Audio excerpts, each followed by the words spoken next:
여러분 기쁜 안식일입니다. 복된 안식일에 하나님께서 우리 모두에게 풍성한 은혜 주시기를 축원합니다. 오늘은 정체성을 지키는 재림신앙이라는 제목으로 다니엘서 3장을 좀 함께 살펴보겠습니다. 요즘 들어서 정체성이라는 용어를 자주 접하실 거라고 생각이 됩니다. 또 설교에 책에 정체성이라는 표현이 참 자주 사용됩니다. 정체성은 사전적 의미는 이렇습니다. 본래에 주어진 변하지 않는 존재의 본질을 깨닫는 성질 또는 그 성질을 가진 독립적 존재. 쉽게 말하면 정체성은 내가 누구냐, 내가 어떤 사람이냐는 질문에 대한 변하지 않는 대답이 정체성입니다. 내가 누군가, 나는 왜 사는가, 어떻게 살아야 하는가, 이런 질문에 대해서 변하지 않는 대답. 사람은 피조물 중에 정체성을 인식할 뿐 아니라 잃어버릴 수도 있는 유일한 존재입니다. 다른 동물들은, 짐승은, 곤충은, 식물은 정체성을 잃어버리지 않습니다. 사람은 자기가 누구인지를 잃어버릴 수 있어요. 왜냐하면 우리의 정체성을 훼손하고 파괴하는 기만자인 사탄이 존재하기 때문입니다. 정체성에 대해서 이렇게 저렇게 여러 가지로 설명하고 또 표현할 수 있겠지만 가장 중요한 아까 서두에 말씀드린 세 가지 질문에 대한 변하지 않는 대답이 정체성입니다. 첫째는 나는 누구인가? 개인 정체성이에요. 나는 누구인가? 우리는 누구인가? 그러면 그것은 공동체의 정체성입니다. 나는 누구인가가 나의 정체성에 대한 물음이라면 우리는 누구인가는 재림 신앙에 대한 정체성에 대한 질문이 될 수도 있겠죠. 나는 누구인가 하는 이 질문은 존재의 인식에 관한 거예요. 다시 말하면 나의 신분, 내가 어떤 사람인지, 나의 근원이 어디에 있는지 이런 것들이 정체성의 가장 중요한 첫 번째 요소입니다. 두 번째는 그러면 나는 혹은 우리는 왜 사는가?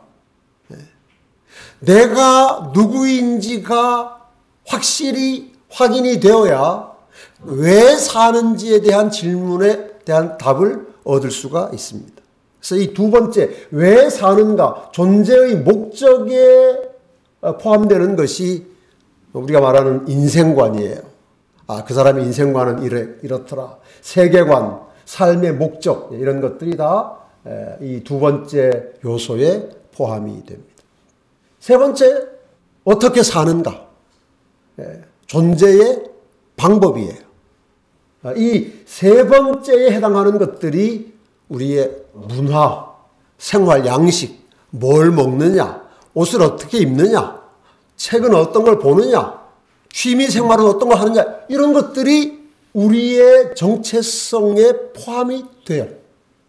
그래서 가장 기본적인 것은 나는 누구인가 하는 것이고, 그 다음에 왜 사는가이고, 그 다음에 어떻게 사는가 세 번째인데, 첫 번째 요소에 의해서 두 번째가 결정이 되고, 두 번째 요소에 의해서 세 번째가 결정되는 거예요. 제일 확실하게 드러나는 것은 세 번째예요. 그렇죠? 우리의 존재 방법, 문화, 생활 양식이 제일 드러나지만 사실 그 안에는 왜 사는가 하는 존재의 목적, 또 그 더 안에 들어가면 존재 인식이 들어있는 것이죠. 자, 이것이 이제 일반적으로 사회학적으로 혹은 철학적으로 정체성의 요소라면 이것은 우리가 이제 상식적으로 좀 기억할 필요가 있겠고, 자, 그러면 신앙면에서 우리의 정체성의 세 요소를 한번 간단하게 정리를 해보도록 합시다. 첫째, 우리는 누구인가? 우리가 지금 재림신앙이라고 하는 관점에서 말씀을 살피고 있으니까 개인 정체성보다는 우리라고 하는 공동체 정체성을 확인해 봅시다. 우리는 누구인가? 여러분, 우리는 누구인가라는 질문에 가장 적절한 대답은 저는 계시록 14장 12절이라고 생각합니다. 성도들의 인내가 여기 있나니 그들은 하나님의 계명과 예수에 대한 믿음을 지키는 자니라. 이것이 재림 성도의 정체성이에요. 우리의 존재의 목적이 여기에 뿌리를 내리고 있는 거예요. 또 우리의 존재의 방법이 여기에 뿌리를 내리고 있는 거예요. 우리가 누구인가? 우린 재림 성도다. 성도는 누구냐? 하나님의 계명과 예수에 대한 믿음을 지키는 사람들이다. 그러니까 이걸 잃어버리면 내가 누구인지를 모르는, 다시 말하면 정체성을 잃어버린 사람이 되는 거예요. 영적인 치매라고 할 수 있습니다. 내가 누군지 모르면 그게 치매잖아요. 그렇죠? 예. 내가 누군지 모르면 남이 누군지를 알 수 없게 돼요. 그래서 여기 출발점입니다. 우리는 누구인가? 하나님의 계명과 예수 믿음을 지키는 재림 성도다. 자, 그러면 두 번째. 그러면 우리는 왜 존재하는가? 많은 사람들이 왜 존재하는가 하는 질문에 대해서 사랑받기 위해서 존재한다. 그렇게 대답합니다. 그런 노래도 있어요. 당신은 사랑받기 위해 태어난 사람. 좋은 노래예요. 그러나 우리는 사랑받기 위해서 존재하는 것은 아닙니다. 우리는 사랑받았기 때문에 존재하는 거예요. 그러니까 여러분, 사랑받기 위해서 존재하는 게 그리스도인의 정체성이 아니에요. 그 노래는 잘못된 노래예요. 우리는 사랑의 결과로 이 땅에 태어났고 사랑받았기 때문에 이미 하나님 백성으로 살아가고 있어요. 더 받을 사랑이 없습니다. 여러분, 사랑 더 받으려고 애쓰지 마세요. 왜냐하면 이미 하나님이 사랑을 넉넉히 충분히 다 주셨어요. 남김없이. 자기 아들을 아끼지 아니하시고 우리 모든 사람을 위하여 내어주신 하나님이신데 무슨 사랑을 더 받을 게 있겠어요? 하나님이 더 주실 사랑이 없습니다. 그러니까 여러분, 하나님께 사랑을 더 주세요, 사랑을 더 주세요 그렇게 기도하시면 그 기도 응답 못 받습니다. 왜냐하면 하나님은 사랑을 우리가 하는 거 봐서 조금 주고 또 잘하면 좀 더 주고 그렇게 하지 않으세요.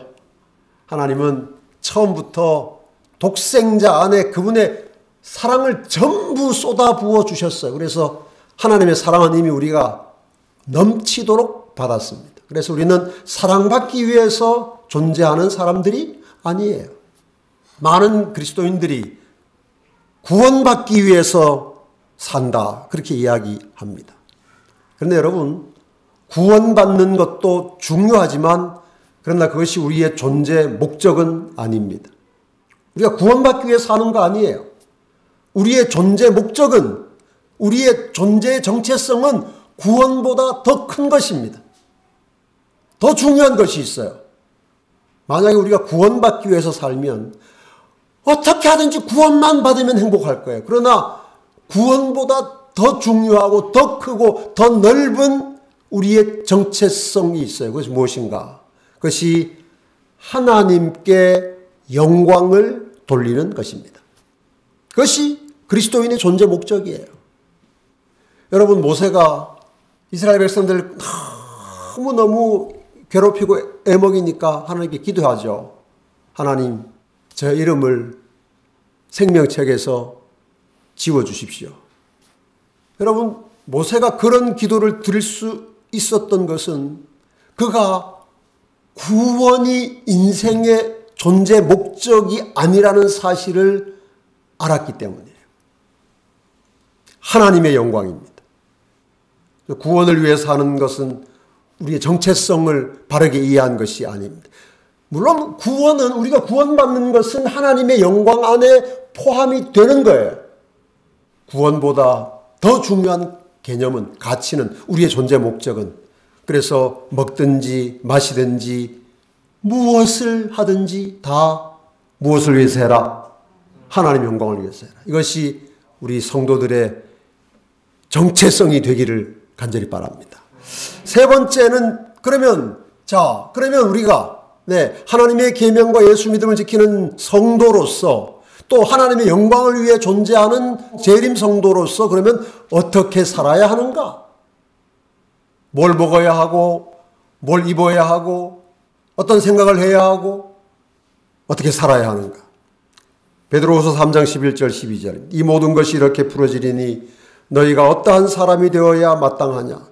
거룩한 행실과 경건함으로 하나님의 날에 임하기를 바라보고 간절히 사모하라. 이것이 우리의 삶의 양식이 되어야 합니다. 거룩한 행실과 경건함이. 우리의 말이, 행동이, 우리의 복장이, 태도가, 관계가, 예금 통장이 거룩하고 경건하게 되는 것. 그것이 우리의 정체성의 중요한 요소 중에 하나입니다. 자, 그런데 이 정체성이 왜 훼손되는가? 왜 없어지는가? 아까 말씀드린 것처럼 하나님의 백성의 정체성을 공격하는 영적인 존재, 사탄이 있기 때문입니다. 사탄은 어떻게 해서든지 하나님 백성들이 우리가 누구인지를 잊어버리게 만듭니다. 왜 존재하는지 모르게 만듭니다. 어떻게 살아야 하는지 무관심하게 합니다. 그렇게만 하면 사탄이 승리하는 거예요. 그렇게만 하면 사탄은 이 땅에 있는 모든 사람을 자신의 소유로 삼을 수 있는 것입니다. 그래서 각 시대마다 사탄이 할 수 있는 모든 노력을 기울여서 사람들의 영적인 정체성을 공격해 온 것입니다. 자, 우리가 사는 시대를 소위 포스트 모던 시대다 그렇게 이야기합니다. 여러분 이런 표현을 많이 들어보셨을 거예요. 포스트는 지나갔다. 모던은 현대. 그러니까 현대 이후 시대. 어려운 말입니다. 저도 이해가 잘 안 돼요. 왜냐하면 옛날에 현대라는 시대가 있었는데 그게 지나면서 그 이후에 세상이 이렇게 변한 거예요. 지금 우리가 사는 시대입니다. 절대 가치와 기준이 없는 시대예요. 지금 이 세상엔 말이죠. 절대 옳은 것도 없고 절대 틀린 것도 없어요. 그게 포스트 모던 시대입니다. 원칙이 없는 시대입니다. 원칙이 없기 때문에 누구나 옳아요. 모든 가치는 상대적이에요. 절대적인 기준이 없으니까. 사람들이 다 이익과 재미를 추구하기 때문에 진리에 대해서 무관심하게 되고 그래서 정체성의 혼란과 상실. 대표적인 것이 수천 년 동안 인류가 가지고 그것이 옳다고 생각해 온 그리고 성경에 너무나 확실하게 기록되어 있는 인간의 정체성에 대한 심각한 혼란이 온 것이 바로 남녀 구분이 사라진 거예요. 포스트 모던 시대가 되기 전에 이 세상에 동성애에 빠진 사람들이 어느 시대에나 있었지만 그럼에도 불구하고 이 세상에 있는 사람은 남자 아니면 여자였어요. 드디어 우리 시대에 와서는 남자도 아니고 여자도 아닌 사람들이 법적으로 존재하게 됐습니다. 실제로 성이 수십 가지가 돼요. 우리는 두 가지만 있는 줄 알죠. 여러분 그러시죠? 남자 아니면 여자만 있는 줄 아시잖아요. 암컷 아니면 수컷. 그런데 아니에요. 동물들은 그런지 모르는데 지금 사람들은 굉장히 많은 종류의 성이 있어요. 이건 아직은 좀 남의 나라 이야기지만 우리나라도 금방 그렇게 될 겁니다. 그래서 이제는 아이가 태어나면 출생신고할 때 얘가 남자다, 여자다, 부모가 출생신고 그렇게 하면 안 되는 시대가 금방 옵니다. 금방 옵니다. 왜냐하면 자기가 자기의 성을 선택할 때까지 아무도 너는 남자야, 여자야 이렇게 하면 인권 침해하는 거예요. 이게 우리가 사는 시대에 실제로 일어나는 일이에요. 그래서 여러분, 이 시대는 중세 암흑기보다 훨씬 더 위험한 시대라고 말할 수 있습니다. 왜냐하면 중세 암흑 시대에는 뭐 그렇게 많은 사람들이 핍박받고 죽임을 당하고 했지만, 그러나 그 시대는 옳고 그름에 대한 명확한 기준과 인식이 있었어요. 근데 지금 우리가 사는 시대는 그것들이 완전히 사라져 버렸습니다. 절대 옳은 것도 없고 절대 틀린 것도 없습니다. 우리 시대에 옳은 건 뭐냐? 많은 사람이 좋아하면 옳아요. 많은 사람이 좋아하면 옳아요. 또 반대로 많은 사람이 좋아하지 않아도 내가 좋으면 옳은 거예요. 그게 우리 시대, 포스트 모던 시대의 가치관이고 특징입니다. 그러니까 정체성에 혼란이 올 수밖에 없는 거예요.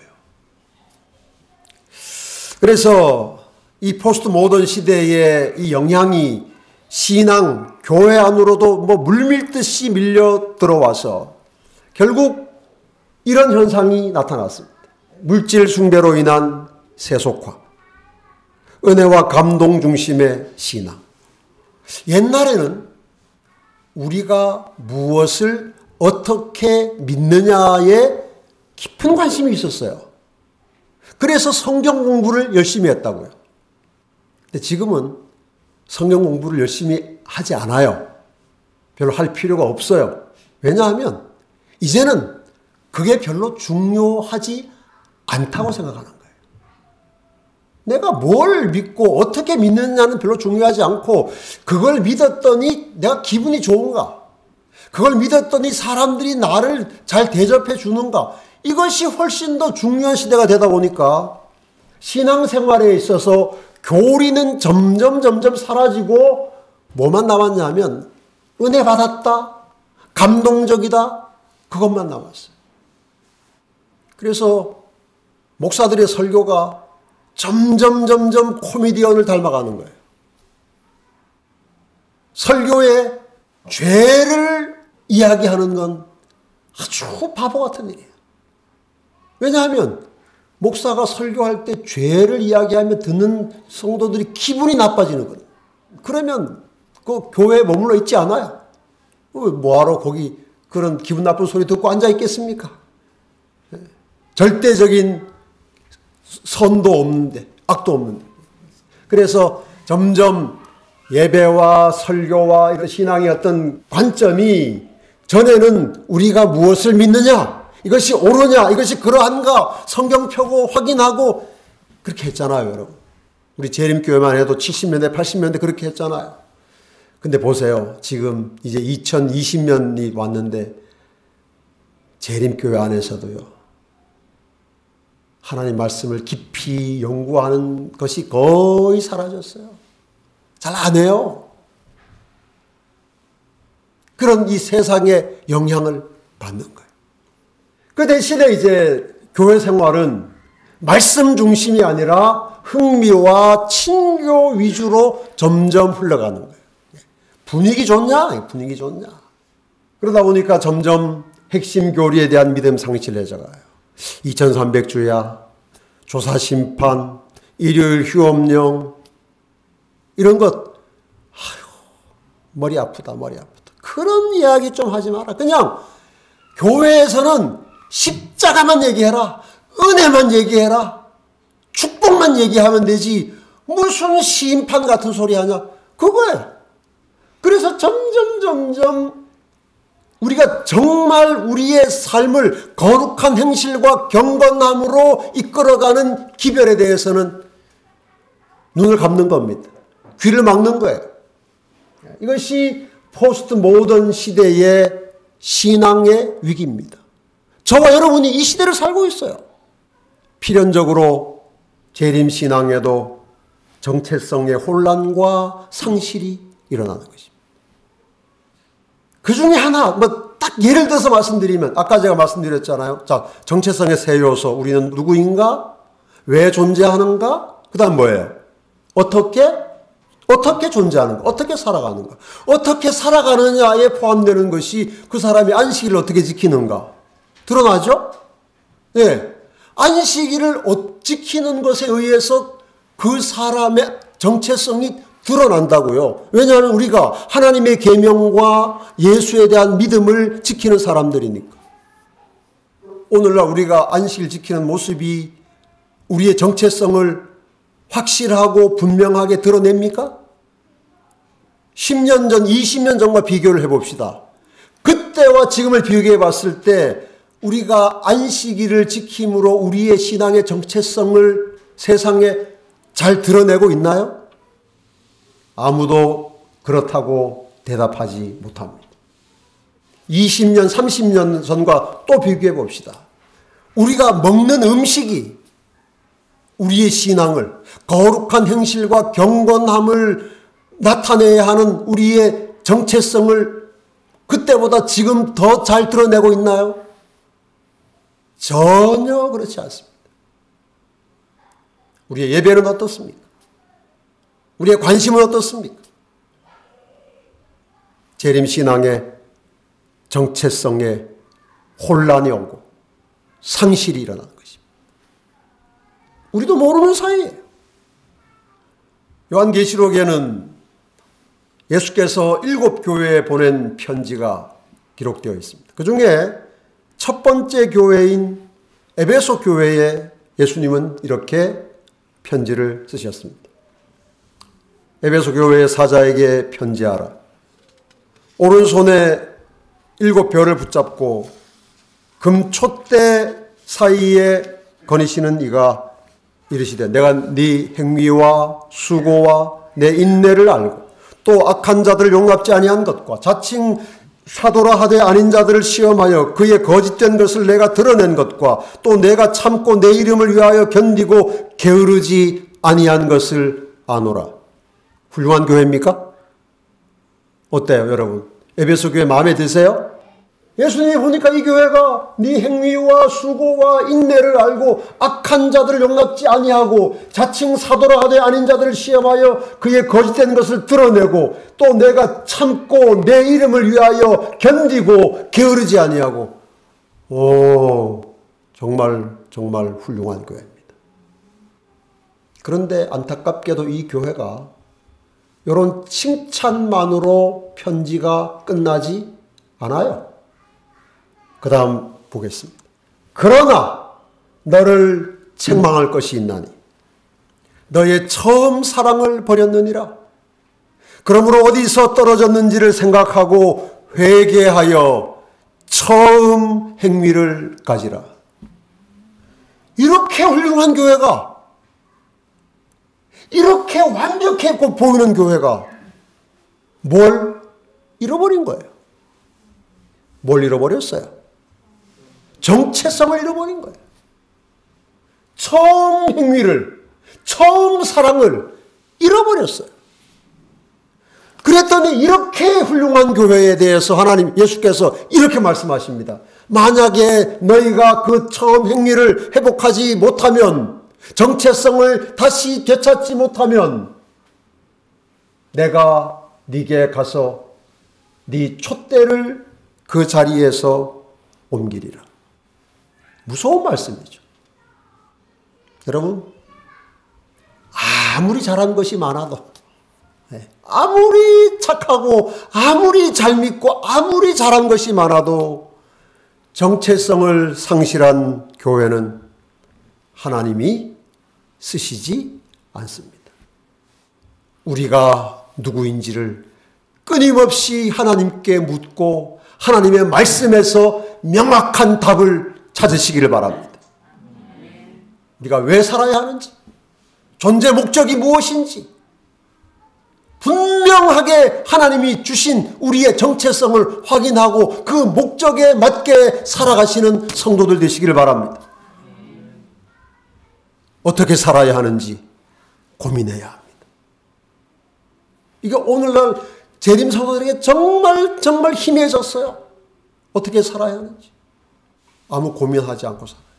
그냥 되는 대로 살아요. 무엇을 먹을지, 무엇을 입을지, 어디에 갈지, 누구를 만날지. 여러분, 이것이 우리의 정체성의 중요한 요소라는 사실을 기억하시고, 우리는 하나님의 백성으로서의 하나님의 계명을 지키고 예수에 대한 믿음을 가진 남은 무리의 정체성을 선명하게 지키고 살아가는 하나님의 자녀가 되기로 결심합시다. 이런 마지막 때를 위해서 주어진 기별이 다니엘서 3장입니다. 사탄이 하나님 백성의 정체성을 어떻게 공격할 것인지, 하나님의 백성은 어떻게 해야 자신들의 정체성을 지킬 수 있는지를 말해주기 때문입니다. 그래서 지금부터 다니엘 3장에 기록된 사탄이 하나님 백성들의 정체성을 공격하는 방법과 또 우리가 어떻게 그것을 그 사탄의 공격으로부터 우리의 정체성을 지켜갈 것인지를 함께 살펴보도록 하겠습니다. 자, 첫 번째로 사탄은 왜곡된 역사관으로 하나님 백성의 정체성을 공격합니다. 물론 하나님 백성의 정체성뿐 아니라 이 땅에 있는 모든 사람들의 정체성을 공격하는 것이죠. 자, 다니엘 3장 1절. 느부갓네살 왕이 금으로 신상을 만들었으니 높이는 60규빗이요 너비는 6규빗이라. 그것을 바벨론 지방의 두라 평지에 세웠더라. 여러분, 느부갓네살이 두라 평지에 높이 약 30m, 30m면 10층 아파트보다 더 높습니다. 네. 거대한 신상을 세웠는데 머리부터 발끝까지 금을 발랐어요. 금 신상을 만든 것입니다. 여러분, 느부갓네살이 왜 금 신상을 만들었을까요? 다니엘 2장에서 다니엘이 느부갓네살에게 그가 꾸었던 꿈, 그리고 그 꿈의 해석까지 다 이야기해 줬습니다. 하나님이 느부갓네살에게 보여주신 신상은 금, 은, 놋, 철과 진흙으로 된 신상입니다. 근데 이것이 느부갓네살은 마음에 안 들었던 거예요. 금 다음에 은 나라가 있다는 걸 받아들일 수 없었던 겁니다. 그래서 느부갓네살이 하나님의 역사는 마음에 안 들어요. 그래서 자기가 역사의 주인이 되기로 결정한 것입니다. 그래서 머리부터 발끝까지 금으로 된 신상을 세운 것입니다. 하나님이 주관하시는 역사를 정면으로 부정하고 모든 백성에게 이 왜곡되고 변질된 역사관을 강요한 것입니다. 이렇게 믿어야 된다. 이 신상에게 뭐 해라? 절해라. 자, 여러분, 하나님이 꿈에 보여주신 게 더 매력적이에요? 아니면 느부갓네살이 세운 게 더 매력적이에요? 금, 은, 놋, 철, 진흙으로 된 신상이 더 비싸요? 아니면 머리부터 발끝까지 금으로 된 게 더 비싸요? 훨씬 비싸고, 훨씬 매력적이고, 훨씬 아름답고, 하나님이 주관하시는 역사보다 인간이 주인된 역사가 훨씬 더 마치 하와의 눈에 하나님이 금하신 나무의 열매가 먹음직도 하고 보암직도 하고 지혜롭게 할 만큼 탐스럽기도 했던 것처럼 말입니다. 사탄은 이처럼 왜곡된 역사의식을 사람들에게 주입함으로 하나님을 잊어버리게 만드는 거예요. 하나님 백성의 관심을 하나님의 나라에서 인간 나라로, 하나님의 주권에서 인간의 주권으로, 하나님의 통치에서 인간의 통치로 옮김으로 하나님의 백성이 정체성을 잃어버리게 하는 것입니다. 우리의 시대가 그렇습니다. 과학이 신이잖아요. 과학의 신이에요. 인간 중심의 역사관, 물질 중심의 역사관으로 하나님 백성의 정체성이 하루하루 희미해져 가는 시대에 우리가 살고 있습니다. 하나님의 나라, 하나님의 심판, 예수님의 재림 점점 낡은 것으로 취급받고 있습니다. 이 강력한 사탄의 공격 앞에서 우리가 어떻게 우리의 영적인 재림신앙의 정체성을 지켜나갈 것인가? 하나님이 세상 나라를 다스리신다는 사실을 더욱 우리의 마음에 깊이 새겨야 합니다. 지극히 높으신 이가 사람의 나라를 다스리시며 자기의 뜻대로 그것을 누구에게든지 주시는 줄을 아시리이다. 다니엘 2장 44절에 이 여러 왕들의 시대에 하늘의 하나님이 한 나라를 세우시리니 이것은 영원히 망하지 아니할 것이다. 여러분, 우리가 생각 없이 살면 하나님을 믿어요. 신앙생활도 하고 예배도 드리지만 정말 깨어있지 않으면, 정신을 차리지 않으면 이 세상에 가득한 것이 전부 우리의 이러한 정체성을 훼손하기 위해서 사탄이 늘어놓은 것들이기 때문에 나도 모르는 사이에 내가 누구인지를 잊어버리는 거예요. 나도 모르는 사이에 내 삶의 목적이 희미해지고 존재의 방법도 모호해지는 것입니다. 그러므로 늘 새롭게 확인해야 합니다.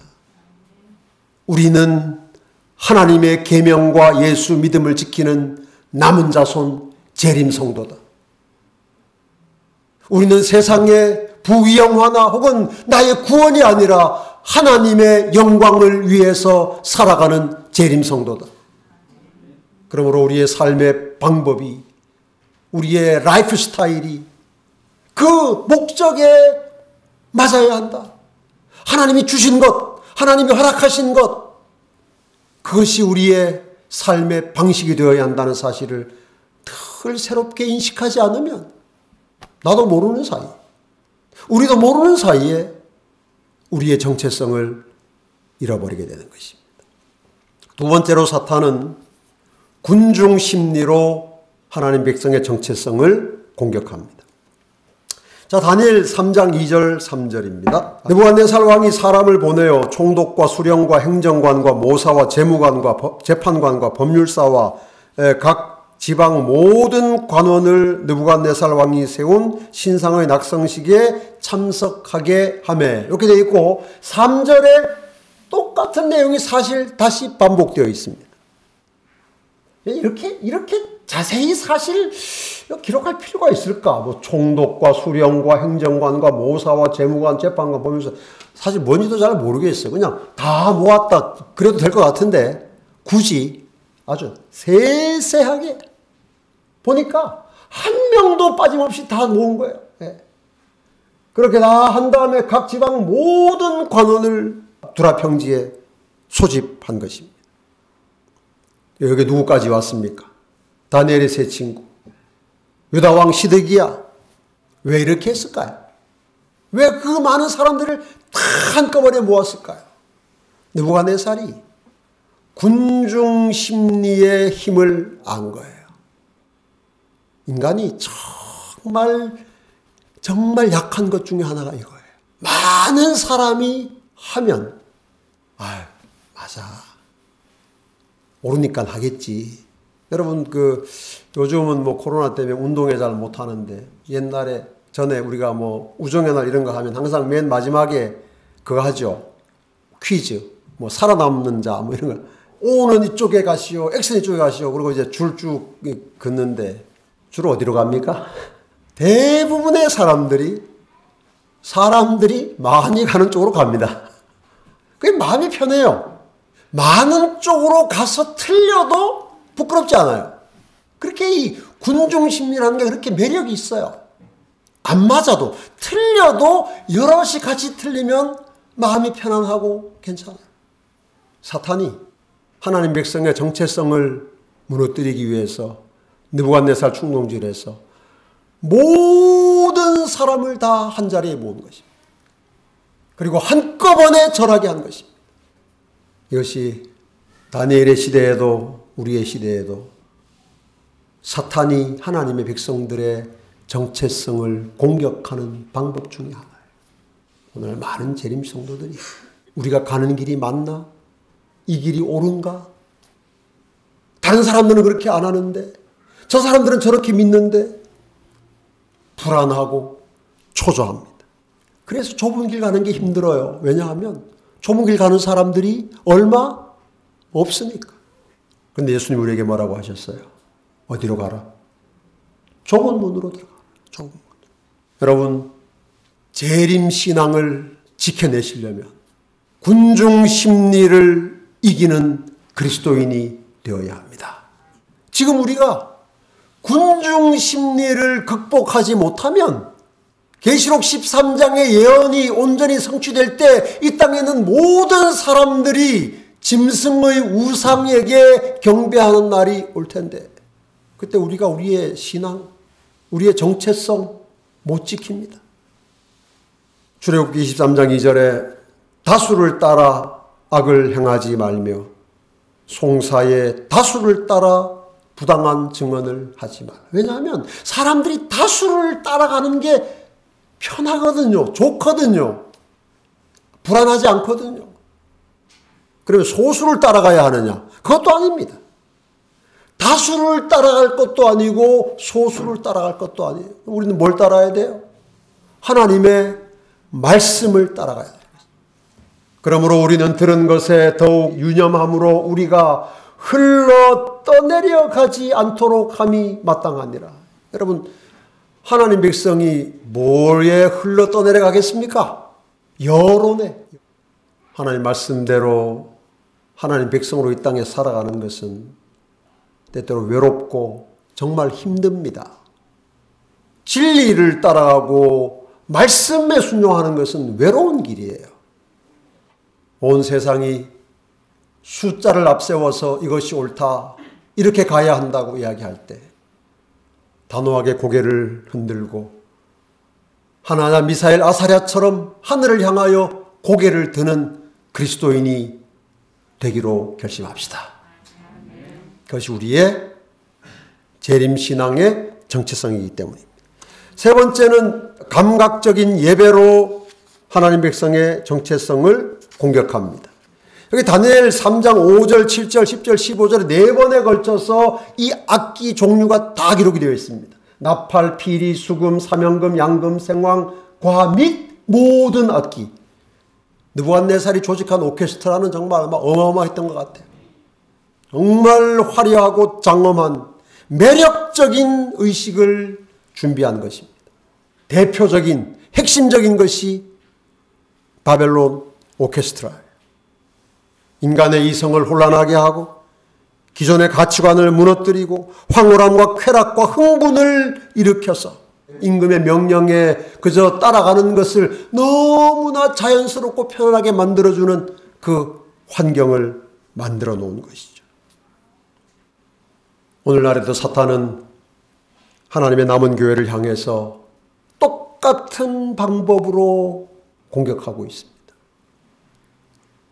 말씀 중심의 예배를 포기하고 인간의 감정을 만족시키는 예배를 드리라고 유혹하는 거예요. 기독교 텔레비전이나 혹은 유튜브에서나 꼭 찾아보실 필요는 없습니다만 오늘날 예배가 점점 어떻게 변질돼 가는지 한번 보시기 바랍니다. 이 세상에 정말 쇼도 그런 쇼가 없습니다. 정말 화려하고 그냥 흥분돼서 몇 시간 동안 서서 열광하면서 노래를 부르는데 물론 그들은 찬양한다고 하죠. 오늘날 기독교의 예배에 말씀의 자리는 점점 줄어들고 찬송만 남아있어요. 왜냐하면 찬송하면 속이 시원해지거든. 흥분이 오거든요. 예배의 목적은 하나님께 영광을 돌리는 것이지 내가 은혜 받는 게 아니에요. 오늘날 예배가 이렇게 변질됐어요. 여러분, 예배는 하나님께 드리는 것이고 하나님께 영광을 올려드리는 것이지, 예배를 통해서 내가 복 받겠다, 내가 은혜 받겠다, 이미 예배의 정신을 처음부터 잃어버린 거예요. 뭐 교회 가봐야 뭐 은혜가 안 돼, 목사님 설교가 은혜가 안 돼, 이런 사람들이 많아요. 예배를 왜 드리는지를 모르는 것입니다. 여러분, 예배는 우리가 뭘 받기 위해서 하는 게 아니잖아요. 하나님께 드리는 것이 예배입니다. 이 사실을 잃어버리니까 자꾸만 사람들의 기호와 감정을 만족시키는 인간적인 요소들을 자꾸 만들어내는 거예요. 아주 이제는 뭐 극장인지 예배당인지 분간 잘 안 되잖아요. 네? 콘서트홀인지 예배당인지 분간 안 되잖아요. 개그 콘서트인지 뭐 설교인지 그것도 분간 잘 안 돼. 그런 예배로 하나님 백성의 정체성을 공격하는 것입니다. 우리도 아무 생각 없이 살다 보면, 맞아, 뭐 그렇게 하면 좋겠지, 우리도 그렇게 하면 안 될까?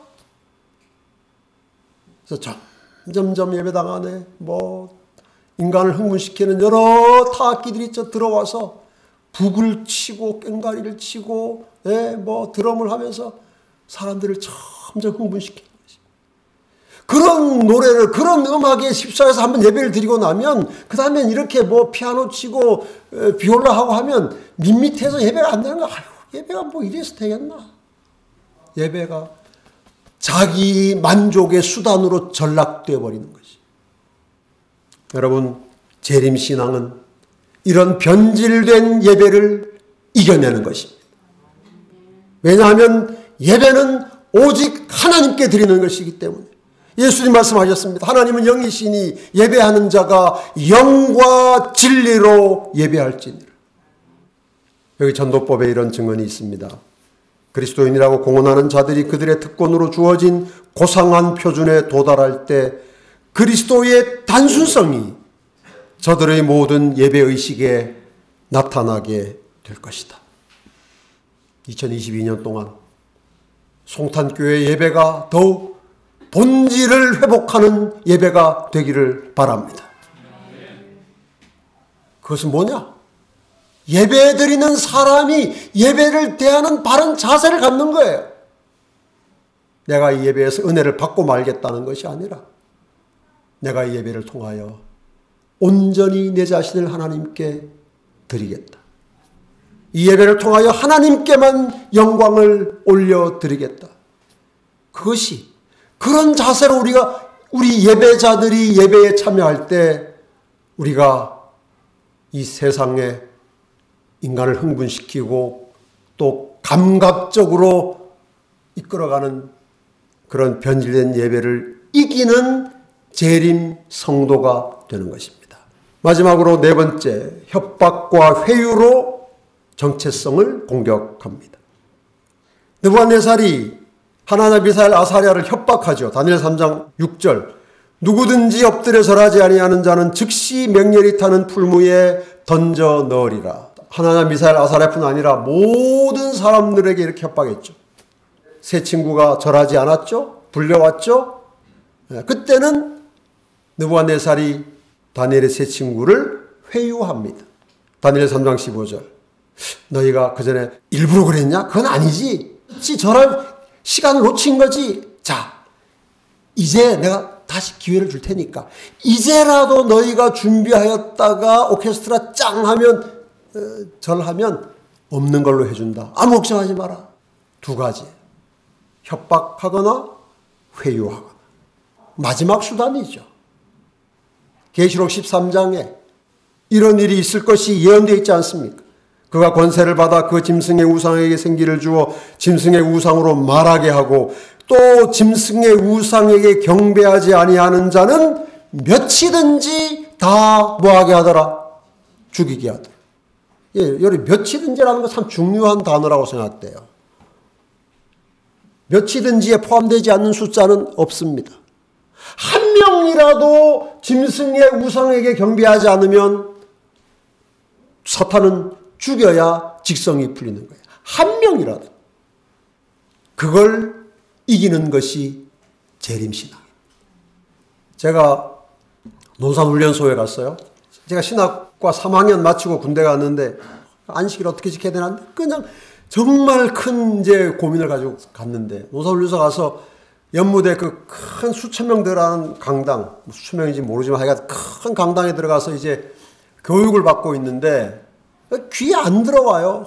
걱정이 돼가지고 앞으로 내가 이제 군생활 어떻게 하나. 근데 한 교육이 끝나고 나서 어떤 장교가 단에 올라가더니 야, 다 조용히 해봐 이렇게 하더니 이렇게 말했어요. 여기 안식교인이 있나? 그랬어요. 안식교인 있나?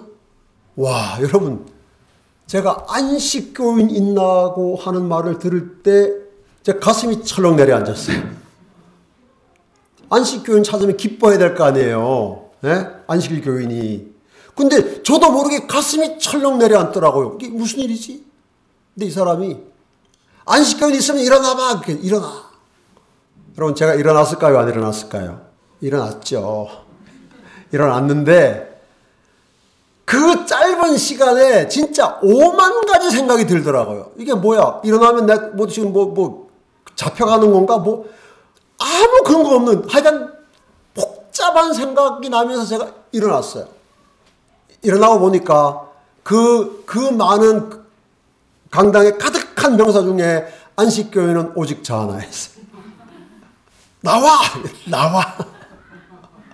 여러분 제가 제자리에 일어나가지고 그 장교가 있는 곳까지 뭐 10m인지 뭐 20m인지 모르겠어요. 걸어가는데 난 진짜 십자가의 길을 가는 줄 알았어요.